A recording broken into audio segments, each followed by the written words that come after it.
Since your career path isn't just a straight line here, you went from commanding a fairly major police force to running a software company. How did that happen?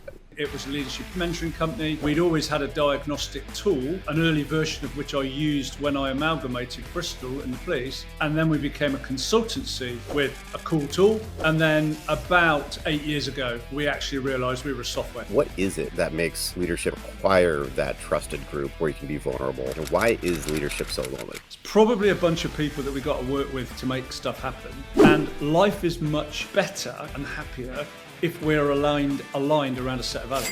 But I passionately believe that long-term success requires leaders to do four things actually. Create the purpose and direction. Secondly, align people around that. Thirdly, motivate people. And fourthly, create a culture of leadership. At the end of the day, we're people, and it takes a lot of courage to open yourself up and think, maybe I'm not always right on everything. Life and business is still a human interaction. It's still an emotional game. Here is the threat, here is the opportunity. Now go work with that. This is all about how can we quickly spot the opportunities to improve our performance.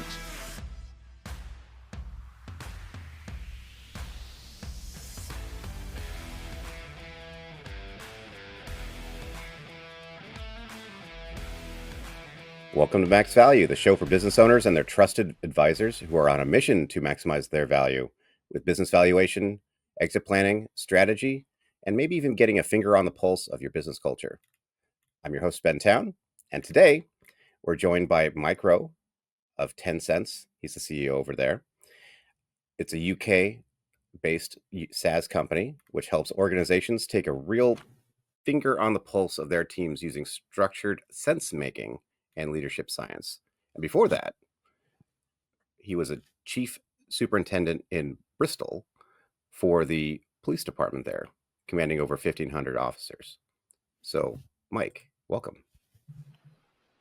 Thank you, Ben. Very pleased to be here. Thanks for asking me. Happy to have you. And as we see in the background, it's morning my time here in PST, and it's nighttime where you are in dark England. all day, and the weather is horrendous. Okay, well, so it looks the same all day long, but it no problem. Happy to have you here virtually. Is there anything I should have added to your bio there? No, that's fine. That's fine. Well, okay, good. Speaking of, since your career path isn't just a straight line here, you went from commanding a fairly major police force to running a software company.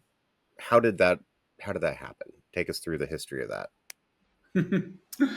Yes, I don't think anybody saw that coming, least of all me. But so I guess the abridged version, Ben, is I was a failed banker, having previously not got many exams at school. I joined the bank because my mum said that'd be a good idea. So I survived for a year in the Midland Bank. And I guess two things happened out of that. One is I met my wife. And secondly, I decided banking wasn't for me. Anyway, my father had been a police officer. And I came home one day and he said, we're recruiting at the moment. And I said, well, I've just had another day of high-powered banking, which I hate. Get me a form. And so next thing I knew, I found I was in the police service. So I spent nearly 30 years, most of that as a detective. But as you rightly said, for the last 7 years, it was a privilege to command Bristol in the UK. And it was during that period that I met the founder of what was then a company called Footdown. And Footdown was a leadership and mentoring company. And I found myself being a member. And it was the first time in my career there was a place that I could go and have the kind of conversations you can't have anywhere else. A place where you could go and be truly vulnerable and learn and be inspired from people who weren't working in the industry that I was working in, i.e. policing. Anyway, it wasn't long after joining that a business developed out of that mentoring group, which meant that the founder, the guy that was running that business, went off to be the CEO of a new company. And so he asked me if I would jump from my cozy public sector pension, as we call it over here in the UK, and go and run the organisation. And so without boring your listeners, At that point, it was a leadership mentoring company. We'd always had a diagnostic tool, an early version of which I used when I amalgamated Bristol in the police. And then we became a consultancy with a cool tool. And then about 8 years ago, we actually realized we were a software company, and that the passion of inspiring leaders and organizations to be the best they could be hadn't changed.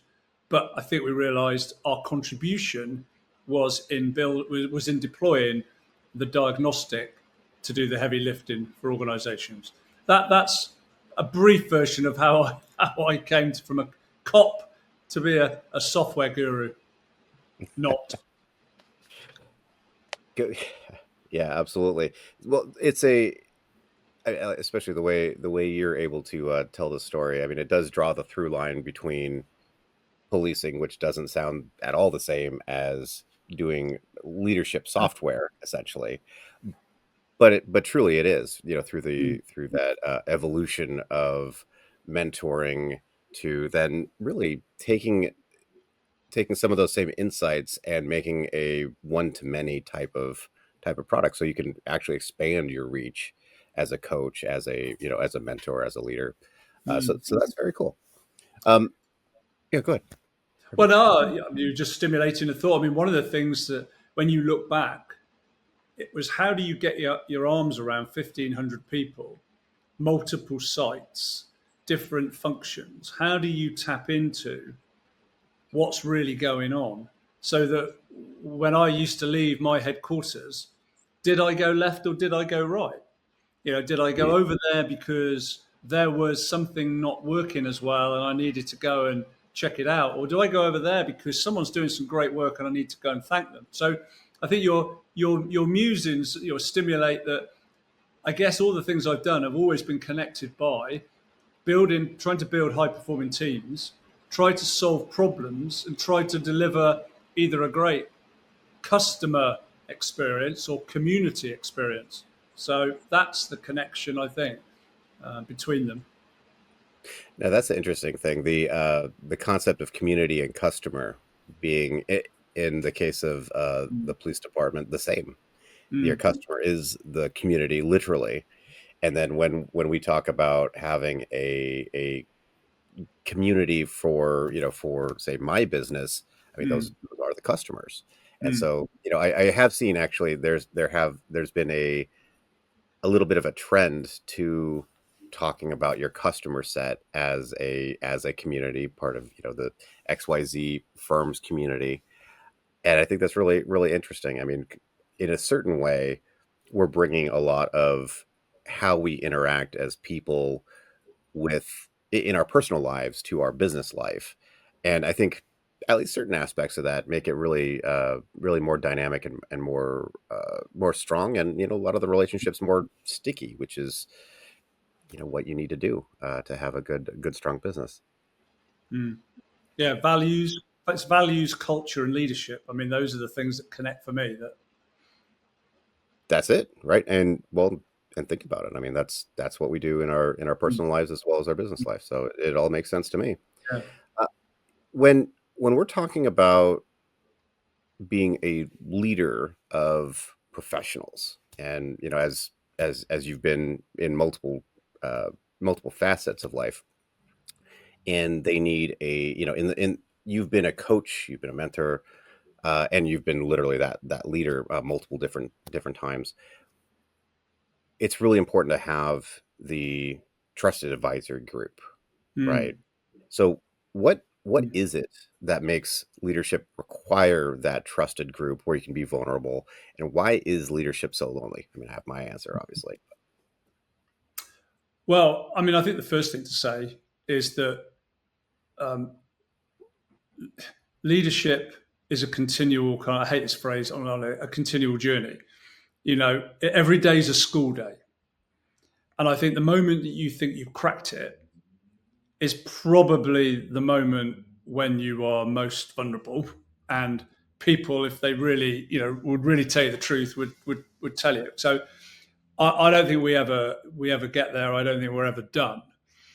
And so if you are a leader, I mean, I think over the years, I look back now and I go, there's absolutely no doubt about I'd be a much better leader now, given what I've done in the last 20 years than what I did in the first 20 years when you're making it up and all the rest of it. And I think whether you're an accountancy firm, a public sector organization, a FTSE, whatever you are, actually, they're all connected by we get up every day with a purpose. It's probably a bunch of people that we got to work with to make stuff happen. And life is much better and happier if we're aligned around a set of values. And for me, what the great leaders do is they are both curious and prepared to be vulnerable. And we can all think of leaders around the world in high profile roles that aren't either of those, because it's my way or the highway, or they are too scared to admit that actually somebody else might have a better idea. And so they behave in a way that might give short-term success for an organization. But I passionately believe that long-term success requires leaders to do four things. Actually, I've always followed a bit of a mantra of four things. Firstly, create the purpose and direction. What's the vision? Secondly, align people around that, and that's easier said than done. Thirdly, motivate people. And fourthly, create a culture of leadership, because you can't be there all the time. I mean, in my old world, I'd lie awake at night sometimes thinking, what mayhem and crisis is happening on the streets now. Now I worry about whether there's a software outage or whatever.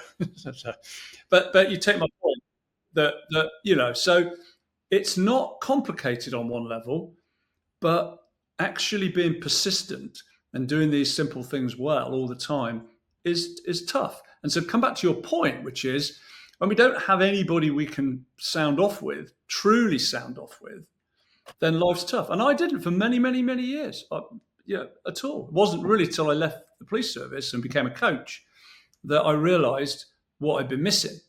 Now, joining a mentoring group, as I said, that was the first time I realized. And, I've still been running that group now, 25 years on. In fact, yesterday we had our meeting. So you imagine, you've got 12 CEOs and entrepreneurs sat around the table, all sharing their stuff in an environment where you can say what needs to be said. And it's very humbling, but it's very powerful. I think we say things like you need to be willing to be vulnerable, and you need a place to do that. That's safe, and that all sounds can sound very squishy, and vibe oriented, etc. But at the end of the day, I mean, we're people, and it takes a lot of courage to open yourself up and think maybe I'm not always right on everything, particularly when the way you do things, and I see this with small businesses all the time. Hey, the way you do things works, or at least has worked. And so trying to say, well, we're doing fine, and then opening yourself up to criticism, that feels very weird.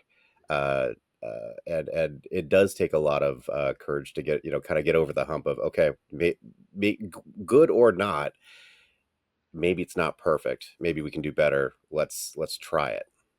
Yeah, I mean, I think for me, I don't think anywhere I've worked where I thought, right, I am right on top of this business, this agenda, I know everything. Sure.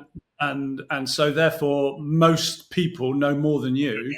And I think the leader's job is to tap into that. Really interesting. Yesterday, we had a speaker come to talk to us, and this will not resonate in the US, I know, but there's a guy called Will Carlin. And Will Carlin was the captain of England rugby team. Okay. At 22 years of age. Hmm.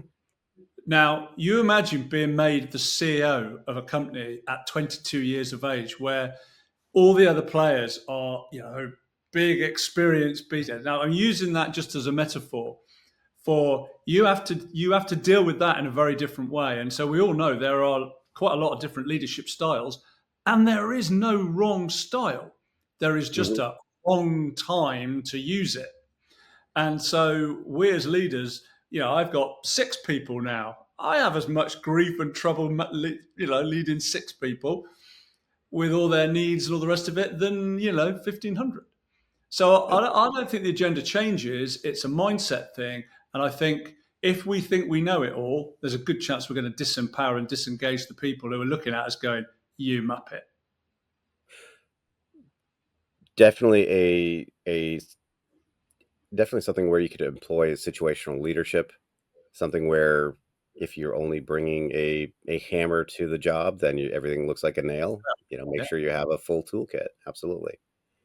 It's And also sorry, so it's we're talking about. It's not about soft, fluffy, And yeah, sometimes there are situations where we as a leader have got to make decisions.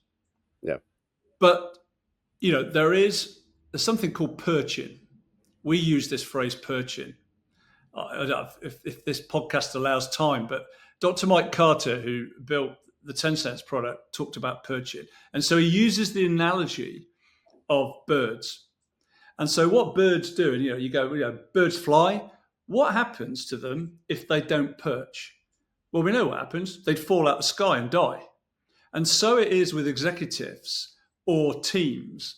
And so the metaphor is, the bird perches, has a little look around for signs of danger, takes on a bit of nourishment, bit of fornication if the time of year is right, and goes again and goes again. And if you use that metaphor for us as leaders and teams don't always do that. They haven't got time to work on it because they're always working in it. And that pause, are we in the right direction? Are we together here? What am I missing? I think organizations can't afford not to do. that's interesting. There's definitely a sense of rest that can come with that perching idea. And when birds do it, the you see them on a telephone wire or whatnot. And Yeah. it's really only the birds on the outside, yeah, at Mm. the ends of the line that are really being more active, looking out for danger, and the ones on the inside are able to rest Mm. themselves a little bit better. I have no idea how that actually plays in, but it's got to be in the metaphor somewhere. Yeah. Well, it's also about renewal. I mean, what you're talking about, and that's quite interesting, isn't it? Yes. You look after each other. We're in a world now where a bit of kindness and a bit of support for each other wouldn't go amiss. Well, right, absolutely, and it is not just charity. I mean, look, there's times that I'm tired, and actually, later today, get to take off on a 2-day away with my wife, and I just need it. Mm. And the team is looking out, to make sure that the Mm. everything is taken care of, and Yeah. at least it's enlightened self-interest at worst, right? Yeah. Yeah. Yeah. Yeah. Gotta have somebody watching your back. So when people think of a software company, and by the way, I love the fact that you guys have gone from a kind of a one to few type of coaching service to being a software company where you can touch a lot of people, in a very leveraged way. Uh, it's kind of the dream in a certain sense if you can take what you do and multiply it out by a million times. Uh, but when people hear software company, they think of venture Yeah. capital and the ping pong table in the office and puffer vests and all that stuff. Uh, but you guys aren't really the same. I mean, you guys are a small business with some angel capital in the company, but when you're talking about running a small agile a SaaS company, I mean, what's your experience of that? There's a book. And we're not a SaaS company, just to be clear, not yet. We are still we provide software to organizations that enables the leadership to really know what's going on in their business. It's a warning system. And I think, but to directly answer your question without going into the spiel about what we are, I mean, yeah, you just don't know what you're getting into when you start. And I think one of the things that as we've really learned on the way is the positioning of your product as a small company is really important. And we were deliberately a piece of disruptive technology. brought about when the CEOs and entrepreneurs we were working with were becoming increasingly frustrated with the big four. So we found ourselves with this kind of product, early version, which essentially was tapping into the sentiment of an organization to help leaders work out what the big issues were, Mhm. to a more discrete positioning where leaders are going, the world's changed. The 30 graduates with clipboards is under threat. And what Mike and I realized is we had something that could seriously disrupt that. That we could do the discovery period in minutes. We could tap into across an organization. What's the story here? What do I do next? And because that's the science of sense making which underpins it. So one thing we've always struggled with, in the early days was how do you position a piece of disruptive technology, and therefore how do you get it to market when organizations don't really know they're looking for it, and you might be in competition with McKinsey's or the Boston Consulting Group, or you might be in competition with HRDs who have an engagement survey, and if you can't get in front of them, don't understand that actually what Tencent is something very different from an engagement survey, if that makes sense. Hey everybody, I want to take a second here to share something about who we are and why we make this show. You're probably here because either you or a client of yours is thinking about buying or selling a business, bringing in investment, or planning an eventual exit. And that is why we call this show Max Value. We provide you with information and insights about how to maximize the value of your business. Our team at Town Advisory guides business owners through the crucial, often once-in-a-lifetime opportunity to exit their business. We use our trademarked Exit Builder program to help business owners prepare early, protect the value they've built, and obtain maximum value through an exit. And the secret is, our clients define what value means to them. Taking the right steps now can make all the difference in creating a successful outcome for yourself, your family, and your work team. If you think you're ready for the next step in understanding and increasing the value of your business, make a comment, send me a message on LinkedIn, or send me an email. All those links are in the show notes. It's the next layer. It's the evolution of a engagement survey, essentially. So, I mean, hey, let's get into it. I mean, you were talking earlier about getting your arms around your team, and of course, immediately, my brain thought of giving 1,500 hugs out there individually, but that just because that's a silly thing to think of. But instead of doing that, and how long and how much HR issue that would cause, you guys have a tool that helps you with quote unquote sense making. What is sense making? How is this all delivered? Tell me about it. So I think many of your listeners might remember In Search of Excellence. Was it Peters and Waterman, or I think it was In Search of Excellence. And one of the guys used to say that you go into an organization and you'd walk into the kitchen area or a room in there, and within a couple of minutes, you'd kind of be able to get a sense of the organization. And in many ways, what we've sought to do is to replicate that few minutes across an organization. Because we know now with the way that organizations operate, hybrid working, et cetera, that the water cooler moments have all but disappeared. So that's what we were about. We were about what would be the fewest number of questions we could ask across an organization, segmented by function, geography, hierarchy, if you like, getting into those small bits of the organization, that when you bring all answers collectively together would give the CEO, the C-suite, an incredible insight into what was really going on in his or her business. And we call that organizational experience data. People are very familiar with EX, employee engagement, a kind of more deeper dive annual or twice a year survey. CX, customer data. We're OX. And I'll often say we don't care about the people. We do. We care about what they know is happening. And so hence, we believe our own PR. We think we'd have helped avoid the Volkswagen moment.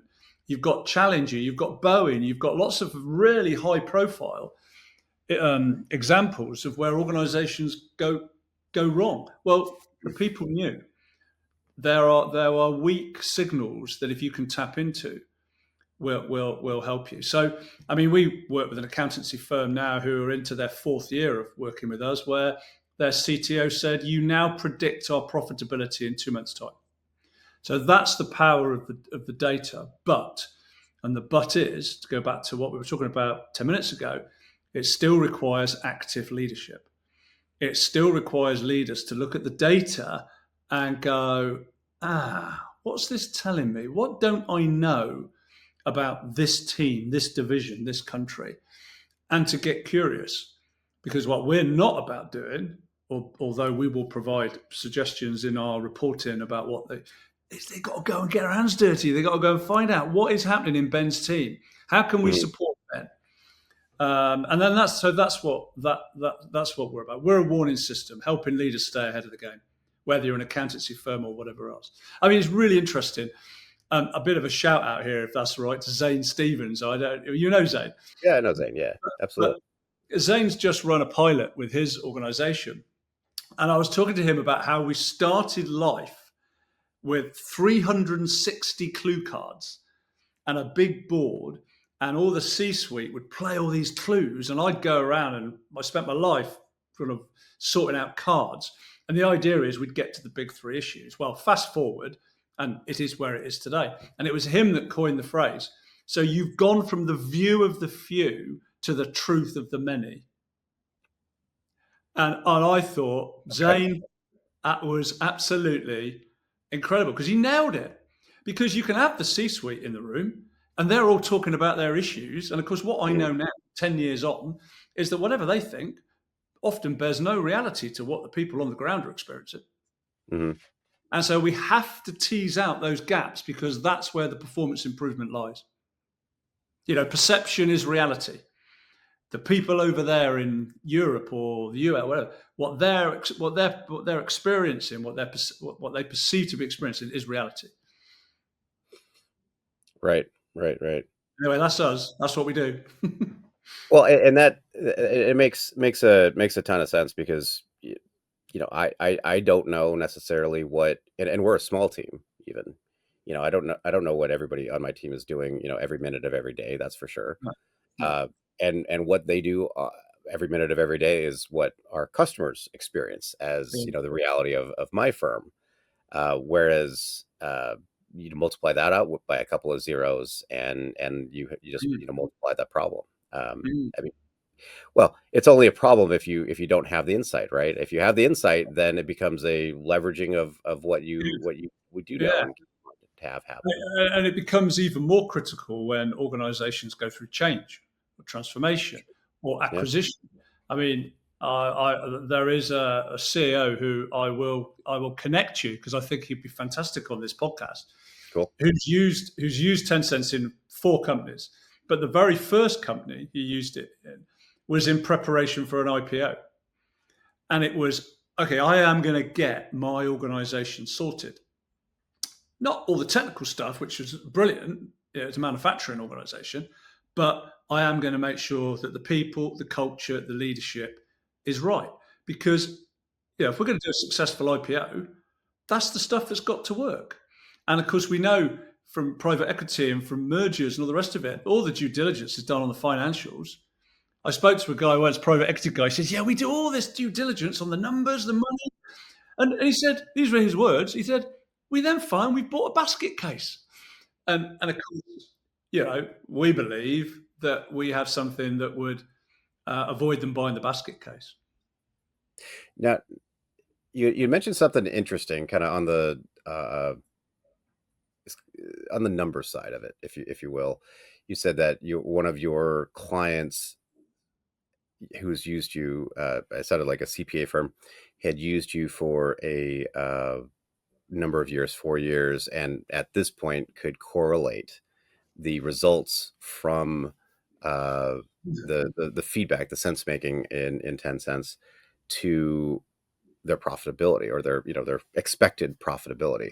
I wonder if especially given that longitudinal data, you could actually have figure out a good correlation between, you know, if this metric moves by this amount, then, there is some, with a lot of dirt in the data too, but there is some correlation. Hey, if you're going the right direction, you're going in the right direction, and this one is the strong measure for that. Or I think it would be a really interesting white paper that you guys could probably put out. Yeah. I mean, you need, So I'm not going to make that as a massive proclamation. The CTO. No, I know. but nevertheless, you could do it with 2 flip charts.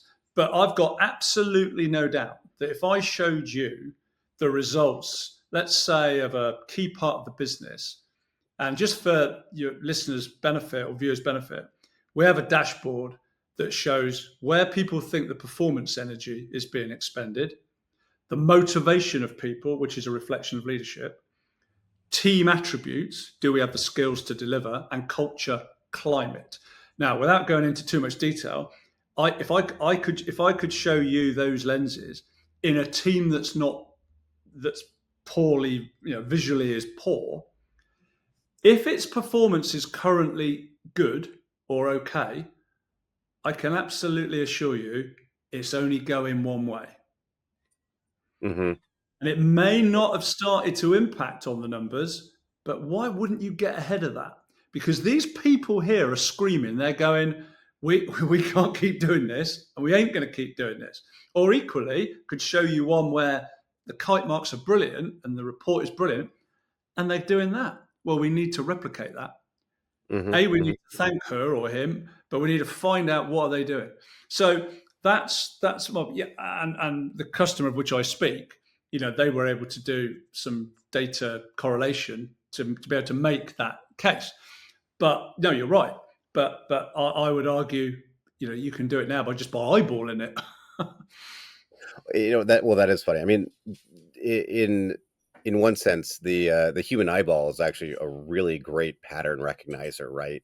So, from a data analytics perspective, I very, very often say, hey, let's just put this in a chart, back up and look at the thing, because you get the right answer, even if it's not a precise answer. It's not, there's no decimal points, that come out of, eyeballing something. But at the same time, oftentimes, that's not, an ironclad promise or anything, but you definitely can get an idea most of the time. Yeah.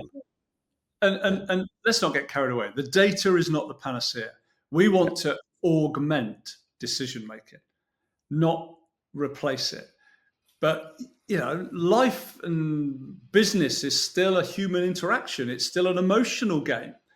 I can look Ben Town in the eye. I can, data will only take me so far. But my contention is it will help reduce the equivocality that leaders face on a daily basis and go, look, it's over there. Here is the threat. Here is the opportunity. Now go work with that. Exactly. Well, now you have some information to you're not going into battle unarmed, right? Exactly. You have some information, and that's so critical. Well, and how is 10 cents, how is your sense making different than, some of the more traditional things, employee engagement, 360 reviews, individual hugs, whatever it is? Well, 360 reviews are essentially around the individual, and that's not our game. We are similar to engagement surveys in so much as we ask questions of everybody in the organization.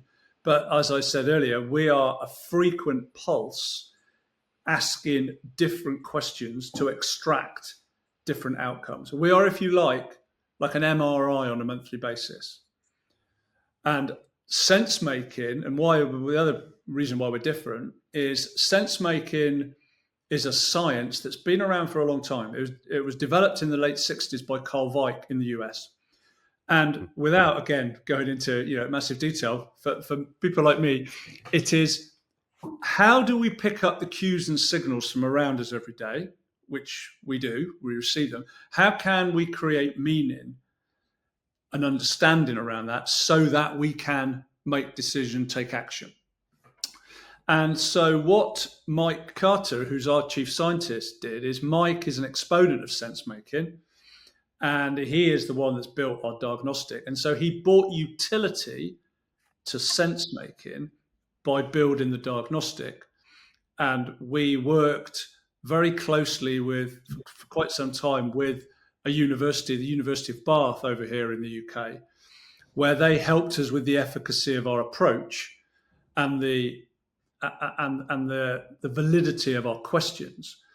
And the other reason why we're different from an engagement survey is we are deliberately about plausibility, not precision. So if you go back to my example of, for instance, the Boston Consulting Group and 30 graduates, we are going in and in very quick time getting a sense of what is going on here, so that the leaders can focus their effort where it's most needed. So that's the difference. And then we provide a regular pulse because the world changes so quickly. No, I like that very much, and the emphasis being on, I like to say accuracy versus precision. Yeah. Plausibility versus precision, and you compromise. You gain speed and non-disruption by not doing a great long questionnaire or whatever it might be. But the clever, I got to tell you, the clever bit is the connection of the 16 questions. That is the clever bit. I don't know how he did that. I don't know how they did that. But I'm the guy that goes out and shows the results when people do demos and pilots. And I don't think anybody has ever gone, no, that's not our company. Right. No, for sure. Tells the story. Okay. Well, being that there's this underpinning for the theory of the tool, and then the tool itself that actually brings that theory into something actionable. How could you use the sense making tool by 10 cents for a business leader to actually increase their value, and based on the kind of the purpose of this podcast, bring it to a saleable, transferable, very, very valuable position? Well, I mean, that in essence is why we're in existence. So on the one level, if you're a warning system, there's a kind of negative connotation, which is we'll stop you, falling off a cliff, or that problem becoming more acute, which is going to impact on your bottom line. But I think any organization, whether you are successful or building or developing or whatever, this is all about how can we quickly spot the opportunities to improve our performance. Now, most of that is done through leadership. And in many ways, we're a diagnostic that's not for the faint-hearted. I mean, I was on a call this morning with a global retail firm. And what we're able to do is, if you can imagine, they've got about 50 managers. Okay. And if you just look at so we provide various reporting and graphical representations, but what my CTO has done brilliantly, cleverly, is this just a RAG system, red, amber, green. And so the CEO can look at that and go, there's Sorry. I was wondering, a what system? A RAG system. Okay. Yeah. Sorry, red, yellow, green, just to translate for everybody else. But okay. I think everybody university will know if you're all red. Right. So you can very quickly spot there are 4 managers for whom their 10-cent scores are all in the red. Now, I would argue, go there, sort that, you'll improve performance. Down here, the top 4 greens, actually, what are they doing? We need to learn. And if we can champion that and replicate that, we'll increase performance. Mm-hmm. So, I've got a bunch of recommendations over the years of people that said, there was an accountancy firm that was at 25 million, didn't seem to be able to get it, and the managing partner said, you helped us get to 30 million.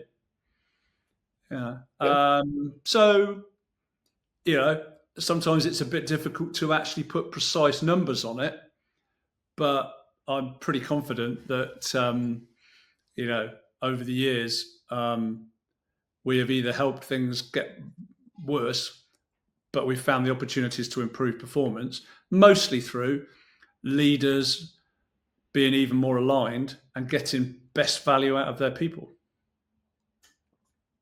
Absolutely. Well, hey, look, leadership looks really easy when everything is going great.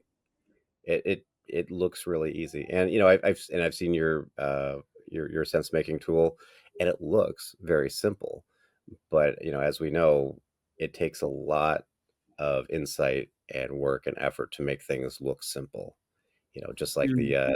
as you were mentioning, the captain of the rugby team. I mean, in particular in sports, because there's so much emphasis on actual performance, personal performance, that happens all the time, right? You have somebody come in who's very young. I'm a Mm. big hockey fan myself. We Mm. see that all the time where a teenager comes into a team and takes over the team because they are just that talented and that hardworking. Um, and it's frankly not easy, but it's not that simple in business either. You can't just work really hard and become a good leader. No. Not that these folks in sports are doing exactly that either. They have their own challenge. It's a different situation for sure, but we just need to be working and leading on so many different fronts that it's really, really hard. When you have a small group of people, you can, give at least the metaphorical hugs to 6 people or whatever and have the connection. But when it's 600 or 6,000 or, on and on and on, there's just no way. And so you need to have the ability to, Yeah. put your finger on the pulse. Yeah. No, I agree. Mm. Awesome. So, Mm. I mean, that's it for the hard questions, if you will. Not that these are hard. I mean, I know you can talk about this for forever. Uh, but on to a little bit about Mike. Tell me something that's not on your LinkedIn or on your website profile. Oh, crikey.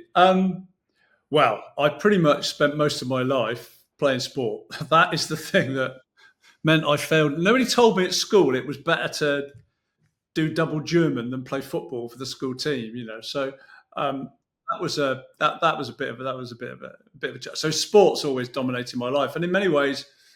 And again, your US listeners, they all struggle with this, but cricket is my thing. Um, and so, I have spent my life playing cricket, but I've learned more about, as a captain or as a leader, messing up in a sporting environment and then taking that back into the workplace than probably the other way around. And I think the other thing I'd probably say, which is not on my LinkedIn profile, but I guess we all have moments in our leadership lives that define us. And for me, it's probably 1999, 2000 in Bristol. Crack cocaine hit the streets of Bristol. Mm, Um, your president goes on about what's going on over there quite a lot, and I had I had this, but it was coming from Jamaica then actually. Crack mm, cocaine would swallow us on flights.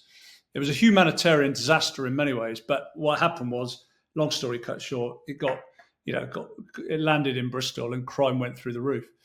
And so you're trying to tackle that. This is a little bit about short, long-term problems, and businesses are saying we're trying to tackle the causes of a crack cocaine epidemic and the consequences of it. Yet government are interested in a set of measures and targets mhm, like acquisitive crime. Well, of course, I've now got people that are now chaotic drug misusers who have got a £300 a day habit. Well, just ask yourself, how much crime do you have to commit to get £300 cash a day? A lot is the answer. and I mean, the story is that, I don't know if you know our political system, but, we have cabinet members in the government, and the Home Secretary at that time was a guy called David Blunkett. And some of your listeners may know him. He's a blind politician and mm, very well respected.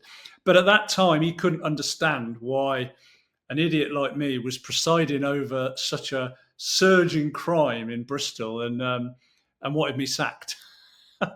But so of course, it created a lot of pressure at the time. But you know who your friends are, and the chief constable was massively supportive Shout out to Steve Pilkington, who put me there, and when it all got tough, stuck by me, and we got through it. And that same Home Secretary came down not long after that. I'll never forget it, with his dog, and he was there. He talked to me. He said, "My heart goes out to you. You have an impossible job."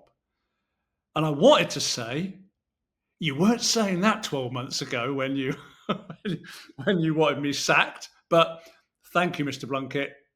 Wise words. But yeah, there you go. So I think you're right is probably the only thing you can say in that instance. Thank you. You're right.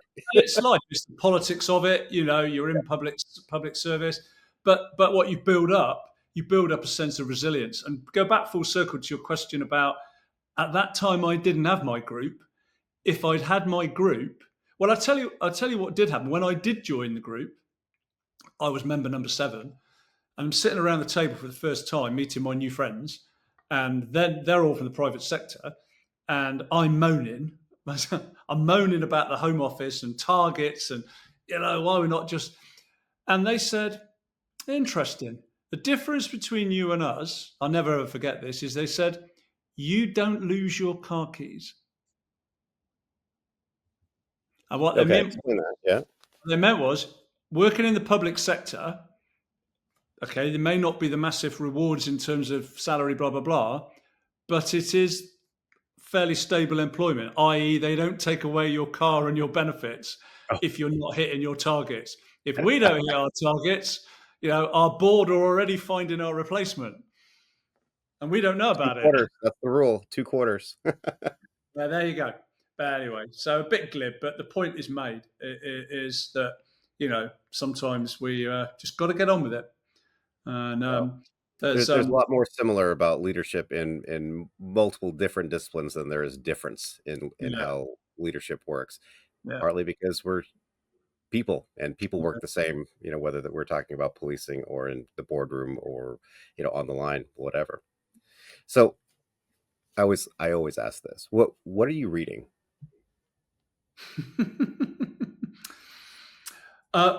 Well, I'll tell you what I'm reading. I'm reading a book called Embracing Uncertainty. That sounds good. And it's written by a lady called Margaret Heffernan, who is actually American. And Margaret lives actually... Americans do some good things, Yeah. We don't hold that against her. She's a nice lady. She lives in the village next to me. She used to be, and definitely look her up, Margaret Heffernan. She is an author, entrepreneur, and she has written, for me, the seminal book she's written is Willful Blindness.